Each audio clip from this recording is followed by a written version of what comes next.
Hey friends, Nikki Cotton here from Carrie Grace Plans. Bloom's Vision Planner is one of my favorite layouts, and I wanted to walk you through some of the different ways I use this planner to stay organized in every season of life. I'm going to skip over the front pages in this particular video and focus on the pre-month and weekly spreads that are so unique to this layout.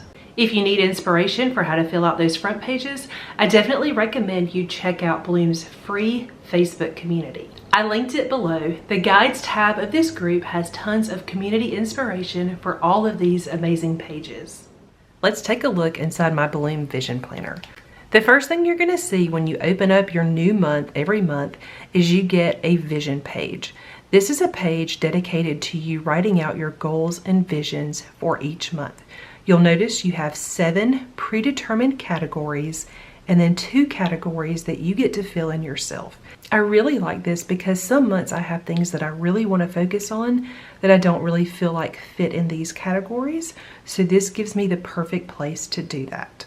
My favorite thing about this page though is that even though I can set up to 9 different goals for myself, this still gives me a place to really focus on one specific goal each month. This particular month I had a project that I really wanted to do in our home, and so I used this section to break those tasks down. It made it really easy for me to stay focused so that I was able to accomplish this goal by the end of the month. When you open your monthly tab, you're going to be taken directly to your monthly view. This is great for seeing my month all at a glance.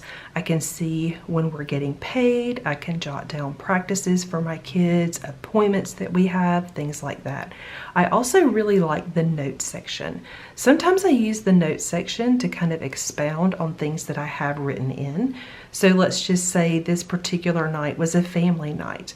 I can write detailed notes right here about the family night and have plenty of room to do that without cluttering up this box. This particular month though, I just used it for some reminders and a gratitude list.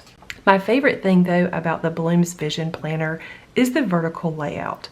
I don't know about you, but sometimes I get bored and I really just like to change things up in my planner.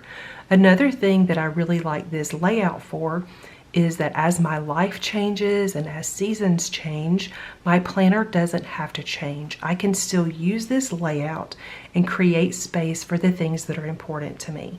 So now I'm going to fill it back and I'm going to show you some layouts that I have done in this planner so you can see exactly what I'm talking about. This particular week, I decided to break my week down into sections. So at the top of the page, you can see that I use this to keep up with appointments that I had and things that I really need to focus on each particular day. The rest of the week is broken down into sections. So I created a section for my home, a section for work, and a section for my kids. This made it really easy to see what needed to be done in different areas of my life on which days. Another feature of this particular layout is the box at the bottom of each day. I like to use this for planning out our meals each week. This planner includes a place for tracking your habits, and you get a place to pick a focus for the week. Let's take a look at another week. So this particular week, I really just needed a running to-do list for the week. So as you can see, this vertical planner is super versatile. All I did was just write down the tasks that I needed to do each week. I do still have a few appointments listed, but I kept them at the top of the page so that they're nice and visible, and then I just marked things off when I was done.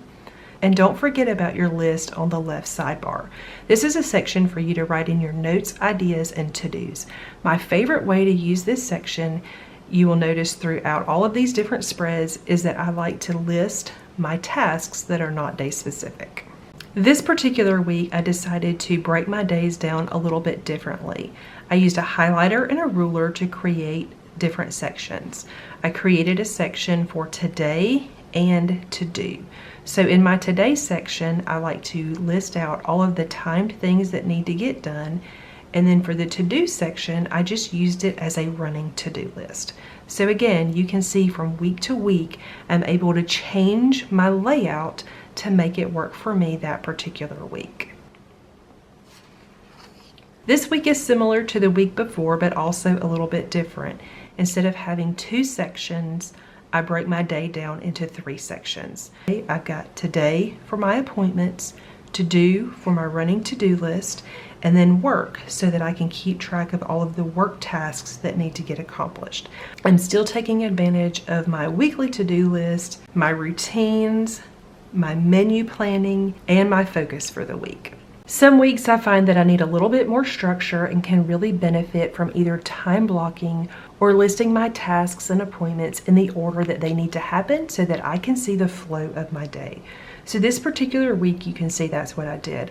I started at the beginning of the day and listed out the first things that I needed to do and then listed each thing in order. Like I said, this layout is super versatile and I really enjoy being able to set it up from week to week in a way that makes the most sense for my week. I hope this inspires you with ways to use your vision planner to help you reach all of your goals this year. Be sure to share how you're using this layout in the community group to keep the inspiration going.